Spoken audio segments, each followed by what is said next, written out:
So guys welcome to my new mini blog. তো আজকে আমার ব্লগের ডে হচ্ছে 32 নম্বর দিন যে আমি কতটা কাজ করতে পারছি ওটাই আপনাদের সঙ্গে শেয়ার করব। সকাল সকাল চান টান করে আমি বেরিয়ে গেছি এখন কাজে। আর এই যে দেখতে পাচ্ছ ভাঙা আছে, ওটা ভাঙাটাকে আমাকে আজকে পলিমার করতে হবে। তো দেখতে পাচ্ছ অনেকটি ভাঙা আছে, তো ওটি পলিমার করতে হবে। তো এখানে আমি মালটা লেসে রেখে দিয়েছি, মানে ওখানে মালটাল দিয়ে আমি ট্রেনে যাবো নিচে। আর এখানে ফাইনালি মালটাও সানা হয়ে গেছে আমার। আর এই যে বিল্ডিংটা দেখতে পাচ্ছ কতগুলো বিল্ডিং। তো এখান থেকে আমি চলে গেলাম এখন দোকান চা খাওয়ার জন্য।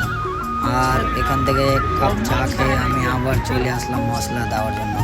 আর এই দিকে আমি মিস্ত্রিকে মশলা দিয়ে চলে গেলাম একটু মানে টেরিস থেকে ভিউ নেওয়ার জন্য।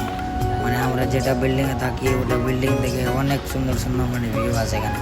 মানে চারো সাইডে বড় বড় বিল্ডিং আর একটাই মিডিলে নৌমালা বিল্ডিং, আর ওর সাইডে কিন্তু বড় বড় বিল্ডিং। তো এখানে আমাদের ফাইনাল পলিমার করা হয়ে গেল। তারপরে হয়ে গেল আমাদের লাঞ্চ। আর লাঞ্চের পরে আমি চলে আসলাম এখন লাঞ্চের। সো ফাইনালি লাঞ্চটা শেষ করে এখন চলে আসলাম আমি কেমিক্যালের ডাব্বা নেওয়ার জন্য। কেন কি আজকে মানে সারিয়ে কিছুটা বেরিয়েছে, তো ওখানে আমাকে কেমিক্যাল মারতে হবে, না মারলে কিন্তু পলিমার করতে দেবে না আমাকে।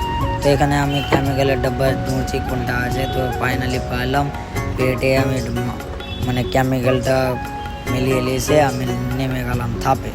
আর মানে ডেড ওয়ালে আমাদের সারিয়ে বেরিয়েছে, তার জন্য আমাকে নামতে হবে নিচে। আর নমালা বিল্ডিং আছে, এটা দেখতে পাচ্ছ কত নিচে আছে, 4টা গাড়ি নিচে লেগে আছে। তো আমাদের বিল্ডিংয়ের সেক্রেটারির ঘরটাতেও মানে ফ্ল্যাটটাতেও মানে ভাঙা ছিল, তো ওখানে এসেও আমি কেমিক্যাল মারলাম। আর এখানে মানে এসের পলিমারের কাজ চলছে।